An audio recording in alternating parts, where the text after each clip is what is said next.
everybody.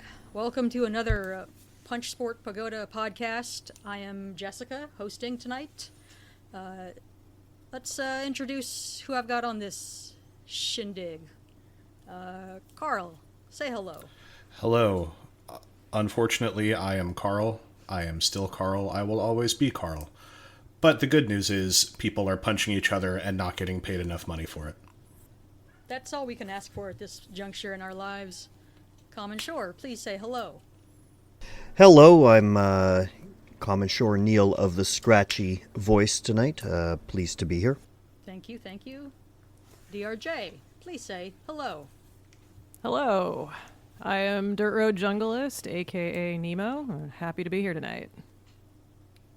Fantastic. So I have gathered you, my three friends of Punch, for a momentous occasion, a bizarre occasion, a stupid occasion. Gina Carano is getting back in that cage to fight Ronda Rousey thanks to Netflix. First question. Why? Why? Money, I guess. There's probably money in the banana stand still, unfortunately. I mean, we never got it the first time around. Ronda Rousey? You'd never heard of him. You know, I don't actually know off the top of my head. When was the Rousey-Nunes fight? Like, how long ago was that now? That was what, 2016? 2017? I do believe. Let's look that. Yeah, December 2016. Yeah. That's how long it has been since this fight would theoretically have been relevant, and somehow we're all still here, and Gina Carano is still here, which makes me assume that her transphobia lawsuit did not end enormously lucratively for her. Once again, woke rears its head to take the 19th best actress on a Star Wars show from the greater public. What I'm looking at as far as relevance goes is that Rousey Tate 1 was in March 2012. So this fight is almost 15 years out of date. I'd say I wouldn't have called it relevant in 2016. It was already getting stale as far as Carano goes in 2012. And Carano's last fight was when she lost to Cyborg on August 15th, 2009. So we're looking at, what, a 6-year gap? Yeah. It's been a very long time, and Lord knows we get along to talk about the way that the sport has culturally degraded very often. But I firmly remember those advertising campaigns for Carano Cyborg just very literally calling it Beauty and the Beasts. And how far we have come, and also how far we have fallen, somehow both can be true at once. It is very time is a flat circle. Yeah. But yeah, in general, I would say Netflix... It would be wrong to say that Netflix exactly wants in on combat sports so much as they want in on some level of live sports attention. Kind of the same way that, like, I don't know that you'll ever see a Netflix boxing association or a regularly scheduled Netflix boxing show, but they'll happily throw Jake Paul's ass up there when they know that a few million people are going to tune in to see him punch someone or get punched by someone. So there is probably, in a broadsheet in a Netflix corporate office somewhere, some level of what audience retention they can expect from a Gina Carano from the people who remember her from 20 years ago. Okay, so the nostalgia on this is still just really starting to register for me. Because we had a recent anniversary of Kimbo versus Dada 5000. The fight where, you know, the guy who is still alive wasn't the one who had the heart attack in the ring. Or was the one who had the heart attack in the ring, pardon me.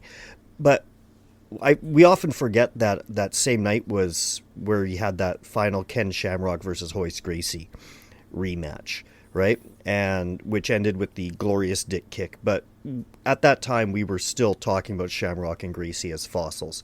Well, Gracie had only been out of the cage for 9 years at that time, when we were calling him a fossil who was, you know, being exhumed from the the lower strata of the earth to come out and fight fight Ken Shamrock, who had been more active. So Gina Carano has been gone, what, double that? Like, that's how much of a fossil, an MMA fossil she is at this point, that's being resurrected for this fight that nobody asked for. Is Netflix really that desperate for attention on the sport? Yeah, I was going to mention that, this feels like the women's MMA equivalent of Shamrock versus Gracie 3, and just in terms of how past their primes both competitors, are expected to be, how non-competitive most people, I assume, going into this think it's going to be. As far as Netflix, I mean, I don't know. I hear rumors. I mean, it's online chatter, but I hear rumors that the WWE Raw deal isn't bringing in the numbers quite like they anticipated. So maybe they are just looking for something to juice subscribers, at least briefly, or maybe it's just, hey, let's be blatant and do a cash grab, and then we'll try another one in a couple months. After everyone's forgotten about it. I mean, the Mike Tyson Jake Paul event was a disaster, and I mean, not for Jake Paul. I mean, he got paid to lightly tap his fists against an extremely old grandpa man, with no threat against his own self. So, yeah, I think Netflix just recognizes that I don't think Jake Paul is directly involved in this. I don't think he's going to be fighting, someone on the co-main or anything. But kind of, I thought MVP was Jake Paul's, production team. But maybe I'm wrong on that. I have not done enough research because this disaster doesn't really deserve me to do the research required. Yeah, and I kind of am wishing now I had done a little bit of research, because I'm digging around in my resin-filled brain, but I recall that Netflix didn't dive into live sports until just recently, and that was an intentional business decision on their part. So I don't know if maybe this is some kind of proof of concept, or the opportunity came about, because there is that video of Rousey saying, hey, Carano and I proposed this to the UFC, but now that the UFC is run by shareholders, they can't pay us the amount of money that we're asking for, because it would shift all of that money towards the fighters. So, we would get underpaid for what's supposed to be a super fight. So we took it elsewhere. So I'm wondering if Netflix just smelled opportunity because they already had everything lined up, or, Yeah. Although, and not that, catching Dana White in a bald-faced lie is something new, but when Conor Benn gets $15 million to headline a Zuffa boxing card, the claim of UFC, Dana, whatever, can't pay the fighters that much is well, I guess that's true. He can't or doesn't want to pay UFC fighters that much, but a boxer who hasn't even I don't think Conor Benn even has an internationally recognized, championship. He's got maybe some regional belts, but 15 million's a pretty good amount of money for Gina or Ronda. I'm sure they'd have taken something like that. I'm sure they'd have split something like that, actually. Yeah, but think about the difficulty they've had selling out the 150-seat capacity of the Meta Apex, and ask yourself if $15 million really isn't worth it to be the first man to make people watch an Apex event, which he also won't be able to do naturally, but he might. Yeah, that's true. His name's Connor. That might trick enough people. It's true. As far as the whole Netflix's motivation angle goes, there's a thing that's happening in the streaming market where the really established players, your Disneys, your Netflixes, etc., your Netflixi, they're reaching a point of saturation where they're aware that the struggle for membership growth is going to become exponentially harder for minor gains. And the way that they want to make money now instead, and you're seeing a lot of this, and especially you're seeing the rise of things like Tubi, is taking advantage of advertising and forcing advertisements right back into the programming that they made popular by not having ads. And live sports is still the one golden cash cow for ads. It's the thing you can't block. It's the thing you can't get around. You just have to sit there and deal with whatever fucking NFT ads they want to shove into your eyeballs, because otherwise, how will you know what happens with football? That's actually funny because my dad called me last weekend in an absolute state because he was watching something on Netflix and there was an ad in the middle of it. And he wanted to know, like, we're paying for no ads, right? Like, do I have to call support over this? And I'm just, sure, I don't care. Whatever will get you satisfaction, it's not going to help. No one is paying for no ads anymore, unfortunately. That is no longer an option. Exactly. And I forget if I asked what the show was, but I was basically like, they say no ads, but they don't really mean it. Yeah, you can only pirate to no ads at this point. And just a point of information, I did look it up. Most Valuable Promotions MVP is Jake Paul's company, and they are the ones promoting this particular fight. So I hate handing it to him, but there are a few things that loathsome human being has done well, and that is putting money into fighters' pockets. So, do we have an undercard? Because usually there's the top line gimmick fight, and then there's a legitimate women's boxing match against two ranked opponents, or something respectable. I was double checking just before we began recording, and no, still nothing. The only word on the undercard is still the line from the initial press release that says information about the undercard will become available in the coming weeks. Isn't it like 2 weeks away? May 16th. Oh, May. Yeah, not March. Yep. So, and that'll be something we get to, of proposing our own undercard bouts. But before we get into that, as I'm sure all of you remember, Rhonda pretty notably, had some concussion issues. Not just Holly Holm kicking her in the head or Amanda Nunes, drilling her over and over and over again, but just sparring issues. And she said, she'd get jabbed in sparring and go blind briefly.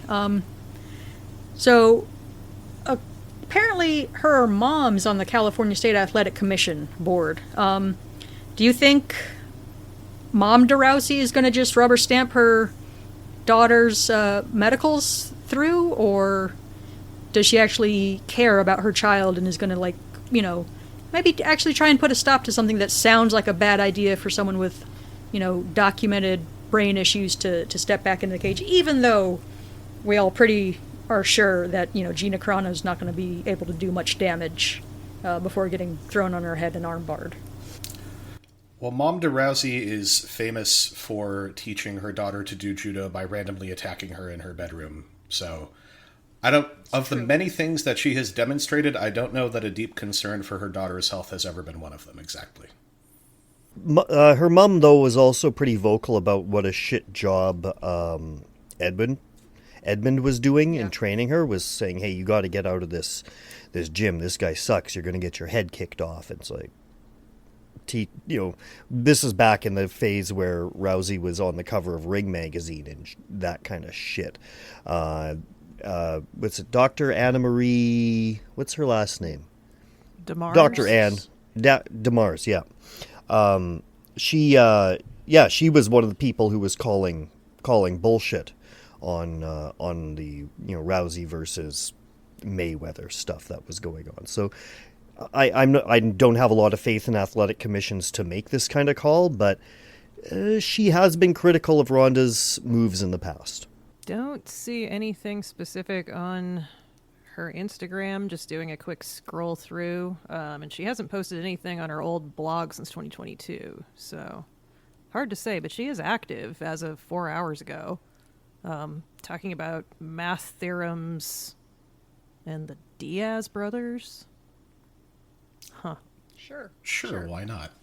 Yeah. I mean, the other issue with trying to, not to cast aspersions on the power of athletic commissions, but unless they want to really put their foot down, which they very, very rarely do, it's always what they ask is a cooperation between themselves and the promoter, and in this case, this is the promoter who was just willing to have Mike Tyson go in and fight a few months after he almost died from heart issues. So I don't know that MVP is going to take whatever the CAC says, even if they did want to make a fuss about it. Yeah, I mean, whether it's straight up commission shopping or, just, oh, we're on tribal land now and you don't have authority, whatever kind of workaround.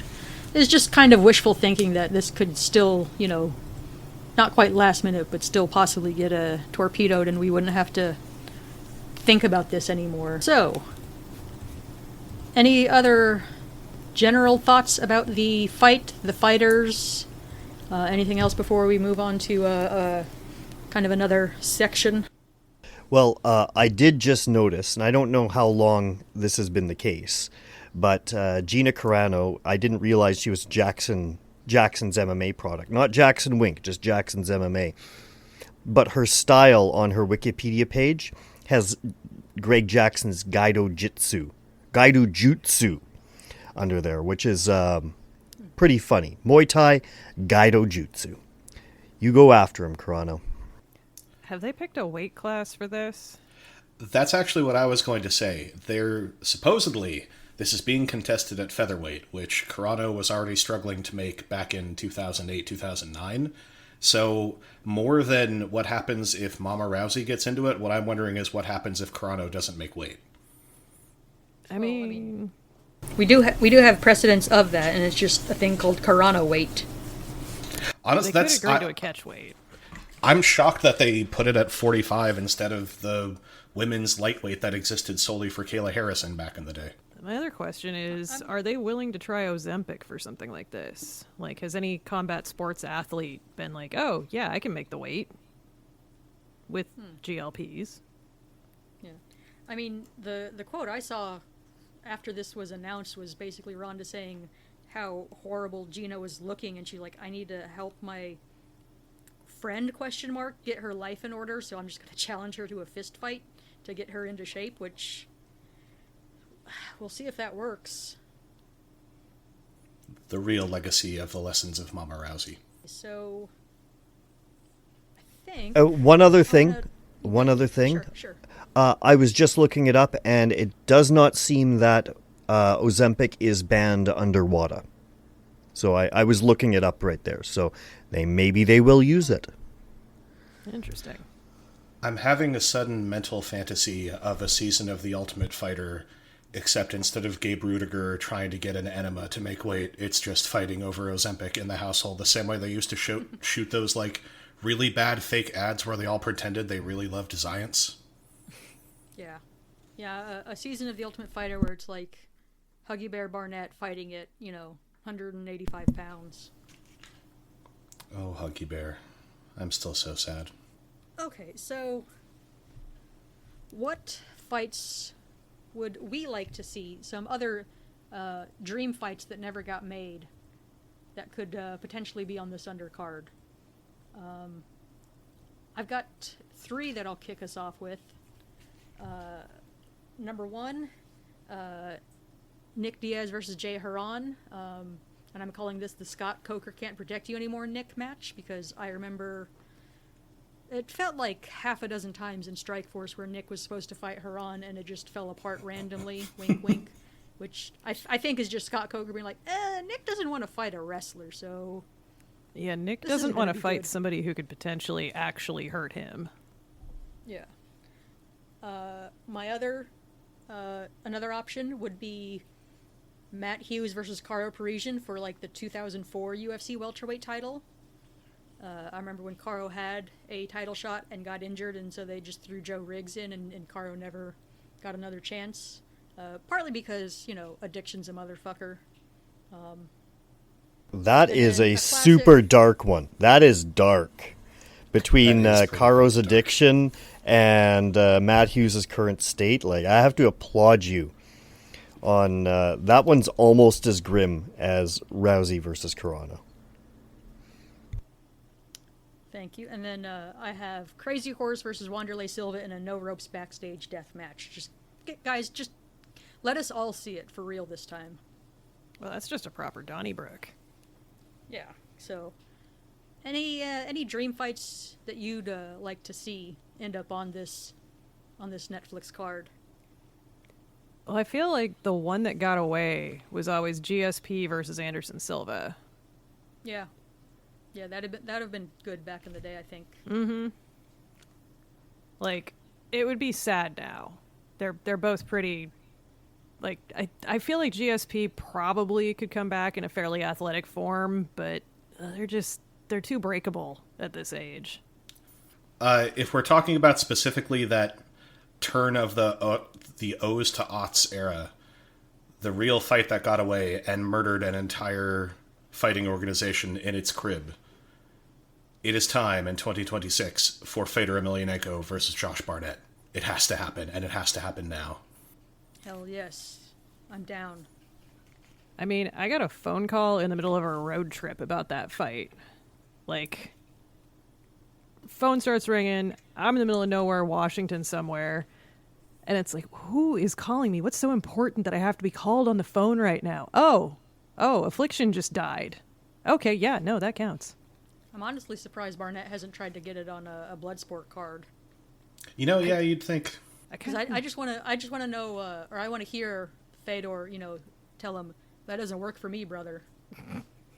I just feel like Fedor's wandered off into, Stary Oskol Oblast and just is like raising livestock somewhere. Yeah, I mean, he got old and he got beat up a lot, and then everything that happened with Alex happened, and at a certain point you're just like, maybe I don't want to be in front of cameras anymore.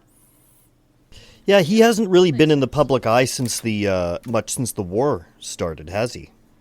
Yeah, Not really, there were allegations that Chechenian sent somebody to beat up his daughter at one point.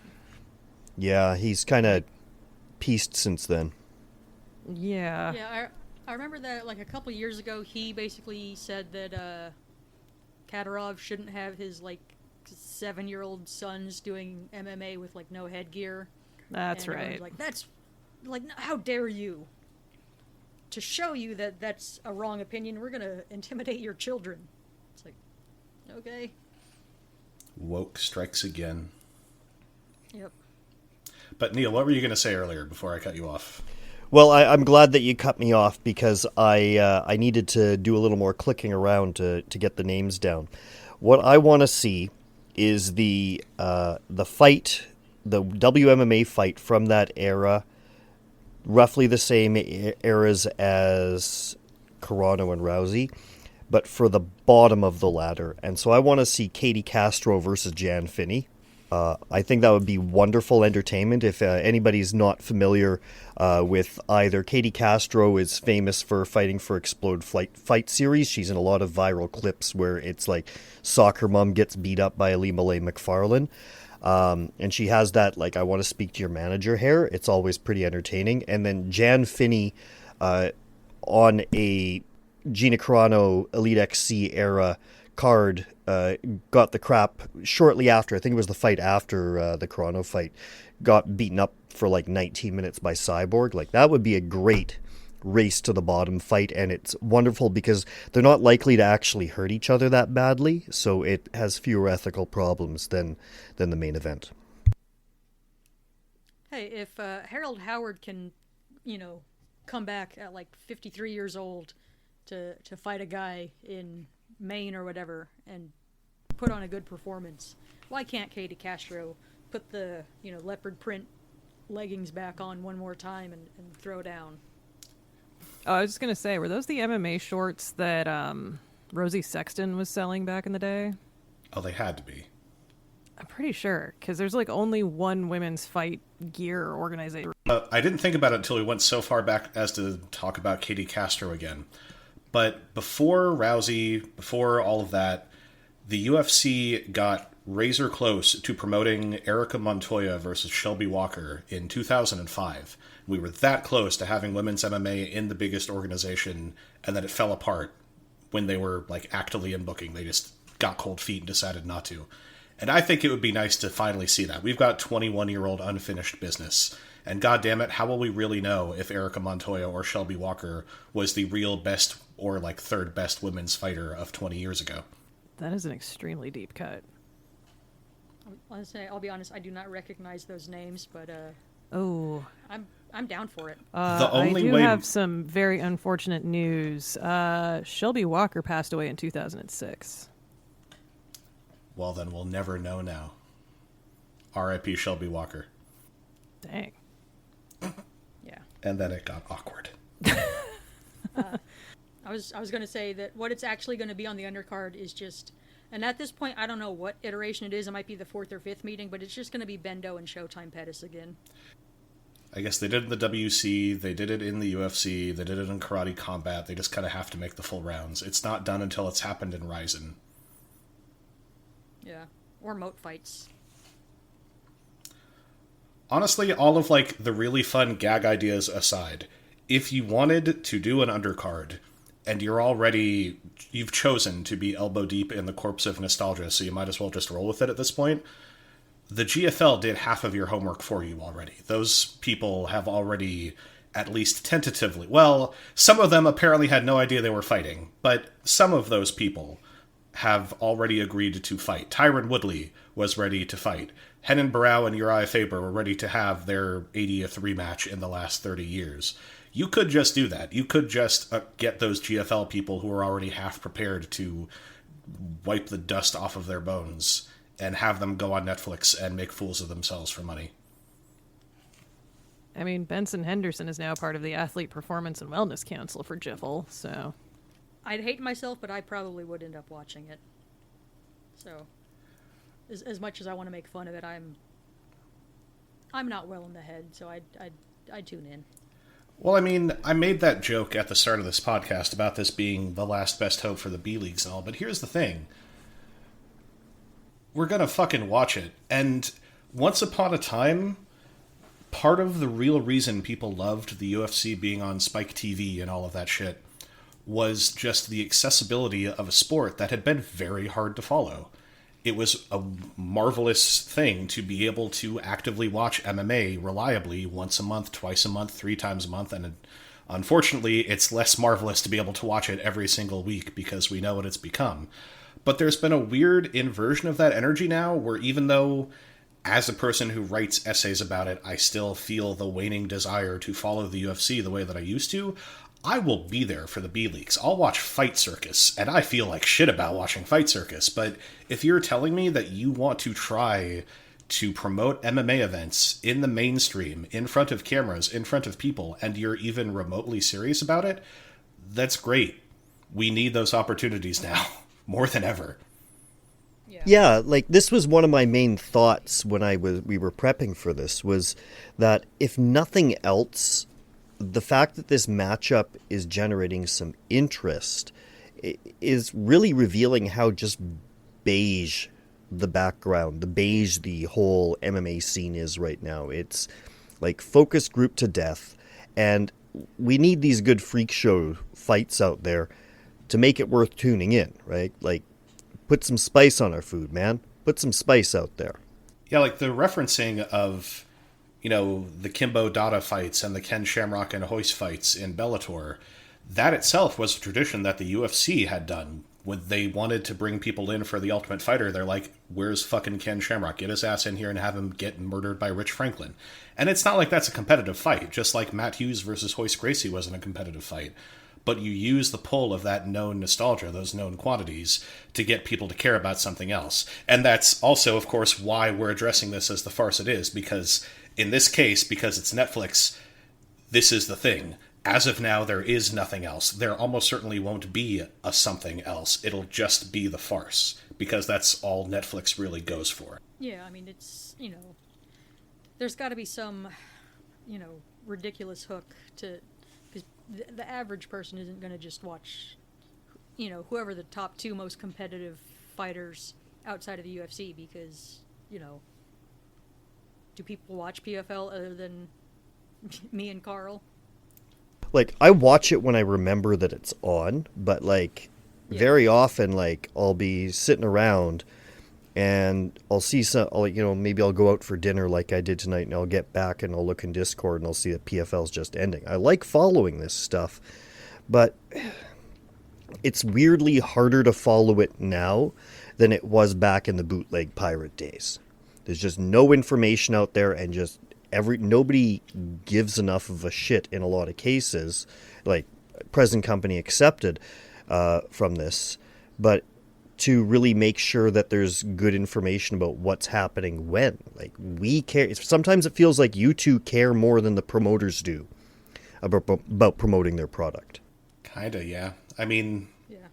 let's call a terrible spade here. Like, even with the somewhat degraded nature of fandom within this group chat here, we are still the hardcore fans. The fact that we are here talking about this, the fact that we know enough to talk about this is unfortunately still the hardcore fandom of MMA. So I will ask Neil, Nemo, both of you, as people who are kind of like 1 foot in, 1 foot out at this point in your lives, do you know that there are PFL events next month? And can you name either of the main events in them?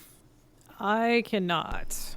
And I find that kind of unfortunate because I'm also very much more interested in the B leagues at this point, because the UFC product is so soul draining. But I still love MMA.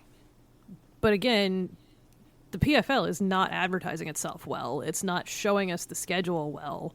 Like, I watch a lot of shit on ESPN, and I'm not seeing it promoted. Is it even on ESPN anymore? It is, yes. Okay.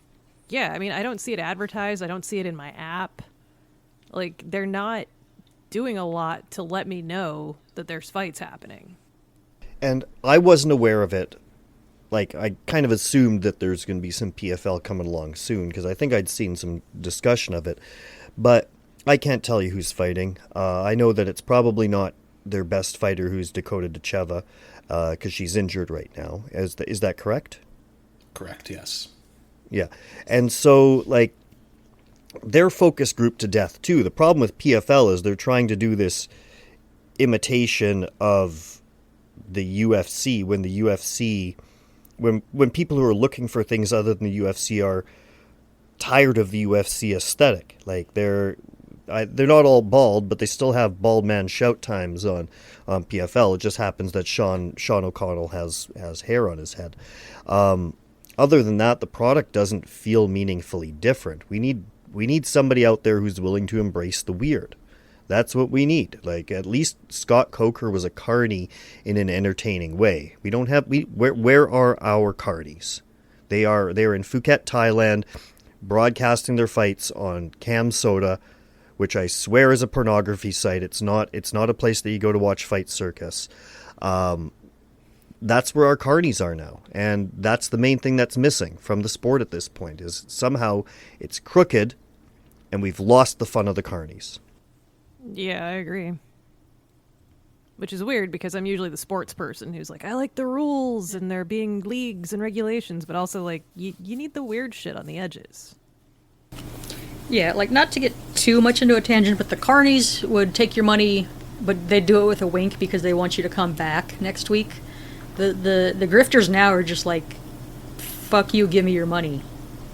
And it doesn't feel as nice getting scammed that way. It's the joke about they want to give us the bread in circuses, but the bread was too expensive and they couldn't find any circus performers. I kind of like that semantic distinction between grifter and carny, and I think that's I'm gonna have to meditate on that. But that's a really useful. I think that's a useful line to draw for understanding a lot of what we're thinking about today. No, absolutely.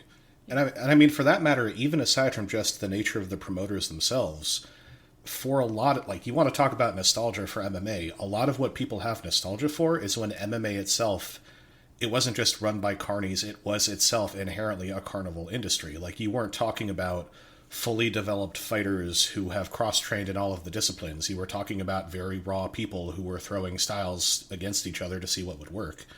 And the same way that we've lost a lot of the carny in promotion, we've lost a lot of the carny in the sport, because now people are good at everything. Everyone's very uniform. And that's actually something I heard mentioned in reference to the UFC having exclusivity contracts around their the UFC having exclusive contracts around their Brazilian Jiu-Jitsu league. What will that do to the people who only compete within the UFC's BJJ? Will that end up creating its own style? Will they just become stagnant?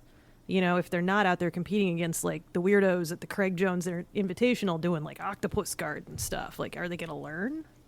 And I don't have any answers there, but I found the discussions pretty interesting so far. I think it is enormously optimistic about the success of UFC BJJ to assume it will be around long enough to affect the flow of grappling itself. That is also extremely fair. So not quite the very last thing I want to go over, because I'm fine going over a couple more things, but I wanted to mention, a lot of people were talking when this was announced that, to them, Carano versus Rousey was never the dream fight. It was always Rousey versus Cyborg, because Carano, basically retired right after the Cyborg fight, and then Rousey had just started her amateur career, so like the overlap was never there. It was always Cyborg, Cyborg, Cyborg. So I wanted to look up what Chris Cyborg's up to. She is taking a boxing match at the end of March against a woman, Paulina Cardona. This is for the Women's International Boxing Association Super Welterweight Championship. Cardona is 27-34. She has one whole fight against a fighter with a winning record, and 9 of her wins, a full third of them, are against debuting fighters. So, Cyborg's just keeping up with, the highest levels of competition as she enters her prime 40s. And here's the thing. She'd fucking kill Ronda Rousey right now. Like, we can openly mock and should openly mock her transition into boxing and all of the people that she's been fighting. But she has been fighting. She has stayed steadily active this entire time, and she's murdered basically everyone except Amanda Nunes across that timeline. Like, she is probably still... It's so hard to get around because she is indisputably, at worst, the second greatest women's fighter of, like, the bantamweight, featherweight weight classes. Yeah. But oh my god, those deserts are dry. Oh, absolutely. I mean, it's really scraping under the bottom of the barrel for just anyone living, breathing, standing on 2 feet that is willing to get inside a confined space with Chris Cyborg. It's, I saw that come up and I was like, oh, I'm interested. This is a title fight, and, I will say, Paulina Cardona, she did win her last bout February 7th of this year. She beat the 1-3-1 Wilcaris Martinez. So that's something. I mean, she has a lot of fights, but oof. I, too, believe that it is Jay Ellis's time for a UFC title shot. I think he beats Tapuria. Actually, it suddenly occurs to me that despite making fun of him numerous times, I don't know what weight class Jay Ellis fights in right now. Wherever there's an opening, brother. That's fair. It infuriates me, to some extent, that we're having these conversations and we're talking about just how degraded all of it's become and these pointless matches, and then you've got people like Jairzinho Rosenstrike and Jailton Almeida who are unemployed or employed by places like Dirty Boxing. Yeah, I was going to say, maybe that Jorge Masvidal's heavyweight bare-knuckle MMA tournament will just be the undercard to this thing, because it seems like there's plenty of... oh, hey, I kind of remember that guy's name on that card so far. I would be deeply afraid if that happens, because I believe Chase Sherman is in that tournament, and I can't open myself up like that again. I just can't be hurt like that by Chase Sherman again. It already happened twice. I can't take a third. It would kill me. It's okay, Carl. Chase can't get you anymore. Friends, is there any parting words you have regarding this event, regarding Gina Carano, Ronda Rousey? Any jokes or jabs you wanted to get off that you want to slip in at the last minute? I'm just sitting here kind of wondering why we haven't had like the next Cyborg in the years since Cyborg Carano 1. Like, how has she been the only woman filling that slot for so long? Like, it's just it's really weird. Where are our Carney fights? Right. I don't know. That's something that's going to have to be looked into, because you'd think someone would show up as... But, I mean, just in general, you know, the number of women who have the heavy hands, you know, that's kind of few and far between. I mean, you know, you got Dakota Decheva, who's a very technical striker. You know, she'll accumulate damage, but, you know, she's not necessarily one-shotting people like, in your mind, or at least in my mind's eye, what Cyborg tends to do to opponents. I think it's you know, part of it's just, I don't know. I actually don't have an answer, so instead of stammering for another 10 seconds, I'll just move on. I mean, honestly, I think you probably would have had more of that if most of the MMA world didn't give up on women's featherweight. Like, if you want, you know, not to say this derogatorily, if you want the larger women who are going to have the larger punching power, you got to go up. Like, PFL tried a little bit, but they saw how difficult it was. They gave up. Kayla Harrison got the hell out. She went to a weight class that actually exists, even though it visibly kills her a little bit to make it every single time. Like, if you still had money in the larger women's divisions, you would probably have another female knockout artist getting that kind of attention. You would probably have a 20 pounds heavier Dakota Decheva, but there's nowhere to go. There's nothing to do. They're going to go, and they're going to beat up 27 and 82 people in women's boxing because there's money there. Well, and I have to wonder, and I've brought this up before, how many women are willing to go into MMA? Like, socially, it's a minefield. Nobody really wants them there to speak of. Like, you got to bust your ass just to get to a position where you could actually succeed, and the entire time the world's going to be against you. Like, why not just go do BJJ or join the soccer club or something? Mostly, I guess you're really just hoping for those specific people who need to get off on punching someone. And those are few and far between, especially in the women's leagues. Because I can't think of any other reason to do it. You're not going to make a ton of money. You're not going to get a ton of It's just, is this what your heart tells you that you should be doing with your life? Yeah, you gotta love it. Yeah. Well, Nima, did you have any closing? No, I mean, it's fascinating to me because I started doing MMA in 2009, right around the time that Gina Carano retired. And I hesitate to say that she was an inspiration, but, like, she was kind of the biggest woman fighter out there at the time. You know, it's not like there was really anybody to speak of. I mean, there was Chris Cyborg, but she was more in Brazil at the time or fighting in the Japanese leagues. So as far as American representation, you kind of were stuck with Carano. You know, she was the only women fighter with an action figure and stuff back in the day. So it sucks seeing where she's ended up. And then now it's like, oh, yeah, this would have been a great fight 15 years ago. Yay. So, I don't know. I'm kind of interested to see where it goes, but it's also a bit train wrecky.